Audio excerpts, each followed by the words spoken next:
السلام علیکم ورحمۃ اللہ وبرکاتہ۔ بسم اللہ الرحمن الرحیم۔ سامعین و ناظرین، قصص النبیین جزء ثانی کے 2 اسباق آپ کے سامنے پیش کیے جا چکے ہیں۔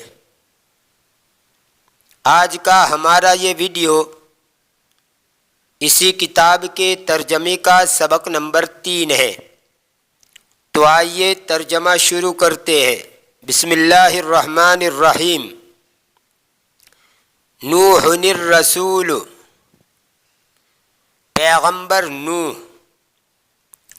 وَأَرَادَ اللَّهُ أَن يُرْسِلَ نُوحًا إِلَىٰ قَوْمِهِ، اور اللہ تبارک و تعالی نے چاہا کہ نوح علیہ السلام کو اس کی قوم کی طرف بھیجے۔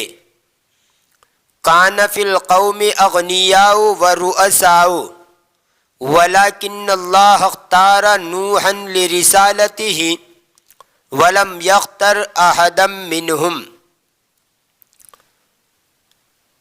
قوم کے اندر مالدار اور رئیس لوگ تھے۔ رئیس ان کا معنی سردار قوم، صدر، سربراہ، افسر، نگران، چیف، اس کی جمع آتی ہے رؤساء، اور اسی سے ریاست ان کا معنی صدارت، سربراہی، لیڈری، سرداری، افسری، اور غنی ان کا معنی مالدار، اس کی جمع ہے اغنیاء۔ کان فی القوم اغنیاء ورؤساء، اور قوم میں مالدار اور سردار قوم تھے۔ ولیکن اللہ اختار نوحا لرسالتہ، اور لیکن اللہ تبارک و تعالی نے نوح علیہ السلام کو اپنے پیغام کے لیے چنا۔ اختار یختار اختیاراً باب افتعال سے ہے، اس کا معنی ہوتا ہے چننا، منتخب کرنا، پسند کرنا۔ ولم یختر احدا منہم، اور ان میں سے یعنی قوم میں سے کسی کو اس نے نہیں چنا۔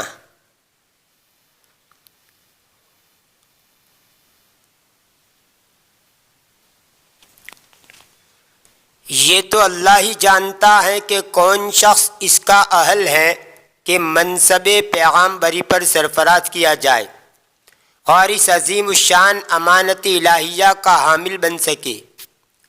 یہ نہ کوئی کسبی چیز ہے کہ دعا یا ریاضت یا دنیاوی جاہ و دولت وغیرہ سے حاصل ہو سکے، اور نہ ہر کس و ناقص کو ایسی جلیل القدر اور نازک ذمہ داری پر فائز کیا جا سکتا ہے۔ ہاں، ایسے گستاخ، متکبر، ہیلاجو مکاروں کو آگاہ رہنا چاہیے کہ عنقریب اس معزز منصب کی طلب کا جواب ان کو سخت ذلت اور عذاب شدید کی صورت میں دیا جائے گا۔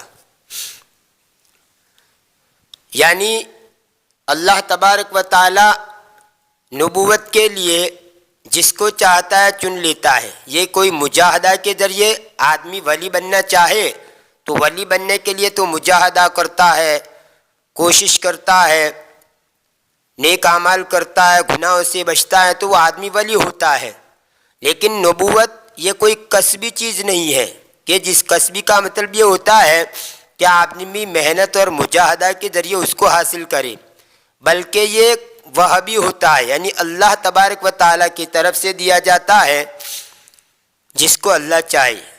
اللہ یعلم من یحمل رسالتہ، اللہ جانتا ہے اس شخص کو جو اس کے پیغام کو اٹھائے، اور واللہ یعلم من یحمل امانتہ، اور اللہ جانتا ہے اس شخص کو کہ جو اس کی امانت کو اٹھائے، یعنی کس کے اندر اس امانت کو اٹھانے کی صلاحیت ہے اور کون اس کے اہل اور لائق ہے، اللہ ہی جانتا ہے، اور اسی کے اہل کو وہ عطا کرتا ہے۔ وَقَانَ نُوحٌ رَجُلًا صَالِحًا كَرِيمًا، اور نوح علیہ السلام شریف نیک آدمی تھے۔ وَقَانَ نُوحٌ رَجُلًا عَاقِلًا حَلِيمًا، اور نوح علیہ السلام بردبار عقل مند آدمی تھے، حلیمن کا معنی بردبار، مصیبتوں پر صبر کرنے والا، برداشت کرنے والا۔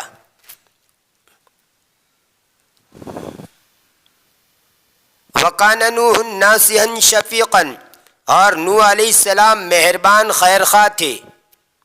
ناصح کا معنی خیر خواہ، نصح ینصح نصحً و نصوحًا و نصاحةً، باب فتح سے کسی کے ساتھ ہمدردی کرنا، نصیحت کرنا، ایسی بات بتانا جس میں اس کا مفاد ہو، اسی سے ناصح یہ اسم فاعل کا صیغہ ہے، اور مؤنث آتا ہے ناصحۃ، یعنی خیر خواہ، ہمدرد۔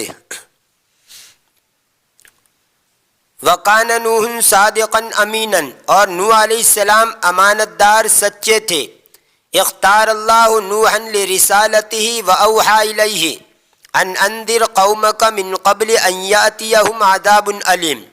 اللہ تبارک و تعالی نے نوح علیہ السلام کو اپنے پیغام کے لیے چنا اور ان کی طرف وحی بھیجی، یہ کہ اپنی قوم کو ڈرائیے اس سے پہلے کہ دردناک عذاب ان کے پاس آ جائے۔ اوحی اللہ الیہ، اللہ کا کسی کو پیغام بھیجنا، الہام کرنا، دل میں ڈالنا۔ وَأَوْحَى رَبُّكَ إِلَى النَّحْلِ، تیرے رب نے شہد کی مکھی کو الہام کیا۔ تو اوحا یوحی ایحان، الہام کرنا، پیغام بھیجنا۔ فقام نوح فی قومہ یقول للناس انی لکم رسول امین، پس نوح علیہ السلام اپنی قوم میں کھڑے ہوئے لوگوں کو کہنے کے لیے، تاکہ وہ لوگوں کو کہے انی لکم رسول امین، بلا شبہ میں تمہارے لیے امانت دار پیغمبر ہوں۔ ماذا اجابہ القوم، قوم نے اس کو کیا جواب دیا؟ ولما قام نوح فی قومہ یقول انی لکم رسول امین، اور جب نوح علیہ السلام اپنی قوم میں کھڑے ہوئے تاکہ وہ کہے کہ بلا شبہ میں تمہارے لیے امانت دار پیغمبر ہوں، قال بعض الناس یقولون متی صار ھذا نبیا، کچھ لوگ کھڑے ہوئے کہتے ہوئے کہ یہ کب نبی ہو گیا، کب یہ نبی بن گیا۔ بالامس کان رجلا منا فالیوم یقول انا رسول اللہ الیکم، گزشتہ کل تو وہ ہم ہی میں سے ایک آدمی تھا، اور آج وہ کہتا ہے کہ میں تمہاری طرف اللہ کا پیغمبر ہوں، تمہاری طرف بھیجا ہوا اللہ کا پیغمبر ہوں۔ وقال اصدقاء نوح ھذا کان یلعب معنا فی الصغر ویجلس معنا کل یوم فمتی جاءتہ النبوۃ لیلا ام نہارا، اور نوح علیہ السلام کے دوستوں نے کہا یہ بچپنے میں ہمارے ساتھ کھیلتا تھا اور روزانہ ہمارے ساتھ بیٹھتا تھا، کب اس کے پاس نبوت آ گئی؟ کیا رات کو یا دن کو؟ اللیلا ام نہارا، کیا رات کو یا دن کو؟ وقال الاغنیاء والمتکبرون اما وجد اللہ احدا غیرہ، اور مالداروں نے اور متکبرین یعنی تکبر کرنے والوں نے کہا اما وجد اللہ احدا غیرہ، کیا اللہ نے اس کے علاوہ کسی کو نہیں پایا، یعنی اللہ تعالیٰ کو اس کے علاوہ کوئی اور نہیں ملا۔ امات الناس کلہم، کیا سب لوگ مر گئے؟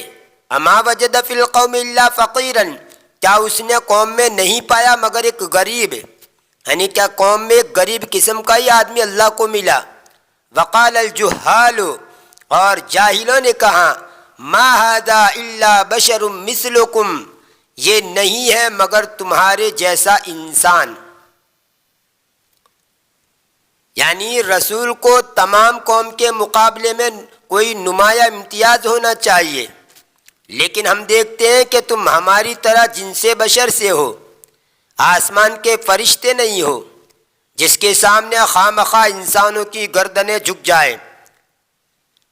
پھر بشر بھی ایسے نہیں جسے کوئی خاص تفوق، برتری اور برائی ہم پر حاصل ہوتی، مثلا بڑے دولت مند یا جاؤ حکومت کے مالک ہوتے، اور اس کے بعد مزید قوم نے یہ بات بھی کہی تھی کہ جو لوگ تمہارے پیرو ہوئے وہ بھی ماشاءاللہ سب کے سب مفلس، رذیل، پستی اور ادنا طبقے کے لوگ ہیں، جن کے سامنے بیٹھنا بھی ہم جیسے شریفوں کے لیے ننگو آر کا موجب ہے۔ تو کیا سارے خدائی میں سے تم ہی ملے تھے جنہیں خدا نے اپنے منصب سفارت پر مامور فرمایا؟ آخر ہم تم سے حسب و نسب، مال و دولت، خلق و خلق کس بات میں کم تھے جو ہمارا انتخابی سودے کے لیے نہ ہو گیا؟ کم از کم آپ کا اتباع کرنے والے ہی کوئی معزز اور بڑے آدمی ہوتے، بھلا ان موچیوں اور حجاموں کا تابع ہو جانا آپ کے لیے کیا موجب فضل و شرف ہو سکتا ہے، اور کس طرح صداقت کی دلیل بن سکتی ہے؟ ایسے سطحی لوگوں کا جن کی پستی اور رذالت بالکل عیا ہے، کھلی ہوئی ہے، بے سوچے سمجھے اور بدو غور و تأمل کے ظاہری اور سرسری طور پر ایمان لے آنا آپ کا کون سا کمال ہے؟ بلکہ ہمارا خیال تو یہ ہے کہ تم اور تمہارے ساتھی سب جھوٹے ہیں۔ تم نے ایک بات بنائی اور چند بے وقوفوں نے ہاں میں ہاں ملا دی تاکہ اس طرح ایک نئی تحریک اٹھا کر کوئی امتیاز اور بزرگی حاصل کر لے۔ آگے چل کر یہی سب باتیں آتی ہے، اس لیے میں نے آپ کے سامنے یہ خاکہ رکھ دیا کہ ان لوگوں کا کہنا یہ ہے کہ ہمارے لیے جو رسول بھیجا گیا ہے ان کو کوئی امتیازی مقام حاصل ہونا چاہیے۔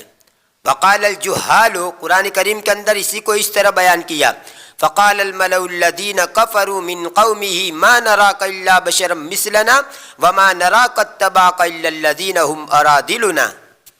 پھر بولے سردار، ملعون کا معنی قوم کے جو سردار قسم کے، چودھری قسم کے بڑے لوگوں، ان کو کہا جاتا ہے ملعون۔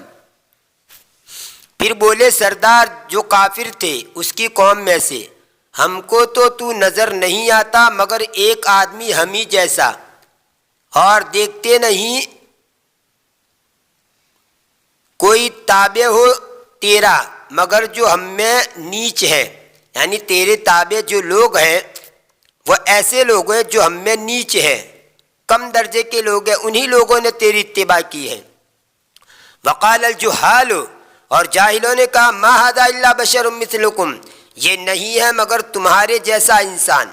وقالوا لو شاء اللہ لانزل ملائکۃ ما سمعنا بھذا فی آبائنا الاولین، اور انہوں نے کہا اگر اللہ چاہتا تو البتہ وہ فرشتوں کو اتارتا، ہم نے اس کو ہمارے اگلے باپ داداؤں میں بھی نہیں سنا۔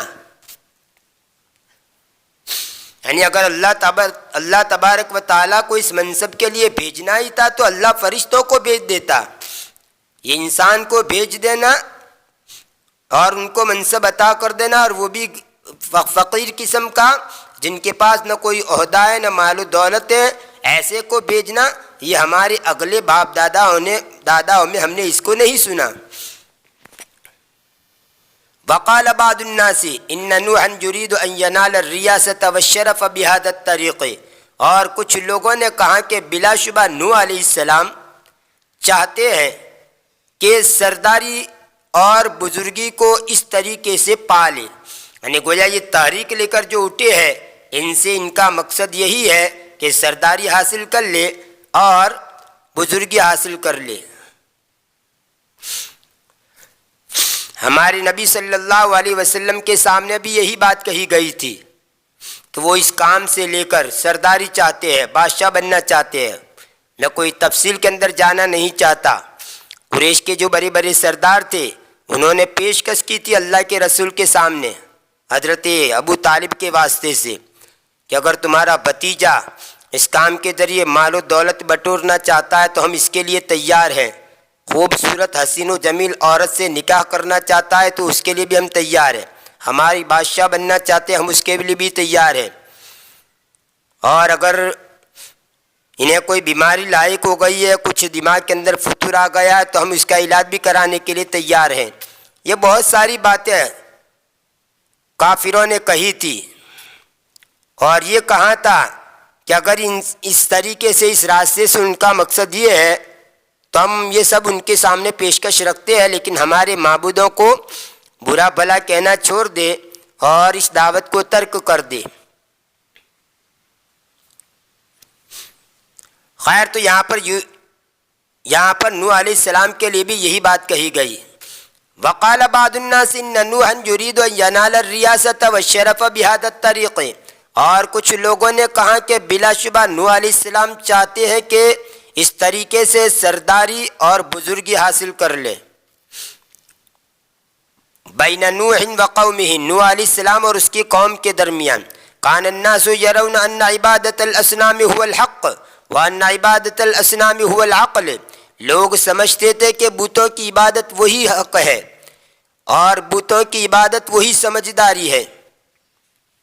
وَقَانُوا يَرَوْنَ أَنَّ الَّذِي لَا يَعْبُدُ الْأَصْنَامَ هُوَ فِي ضَلَالَةٍ وَسَفَاهَةٍ، اور وہ سمجھتے تھے کہ وہ شخص جو بتوں کی عبادت نہیں کرتا ہے وہ گمراہی اور بے وقوفی میں ہے۔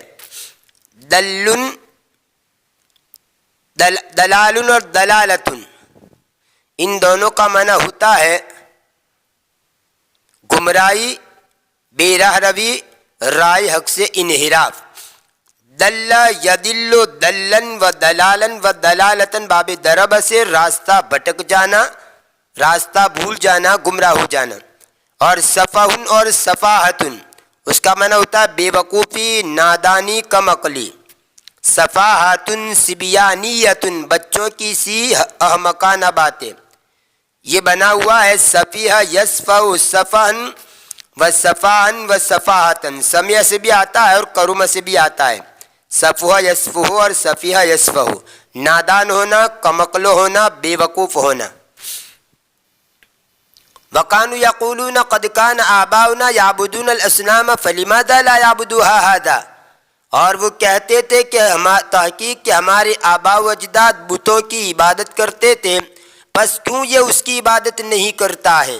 یعنی نوح علیہ السلام کی طرف اشارہ کر کے کہے، نوح علیہ السلام کی طرف اشارہ ہے حاضہ سے، بس کیوں یہ اس کی عبادت نہیں کرتا ہے؟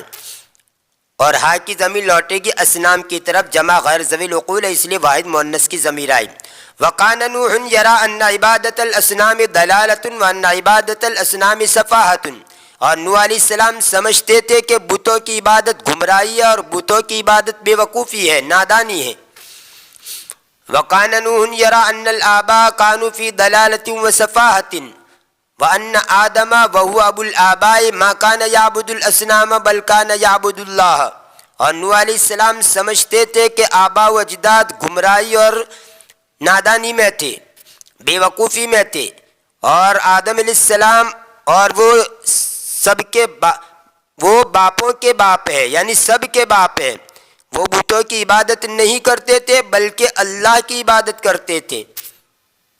وَأَنَّ الْقَوْمَ فِي ضَلَالَةٍ وَصَفَاهَةٍ، اور یہ کہ قوم گمراہی یا بے راہ روی اور نادانی اور بے وقوفی میں ہے۔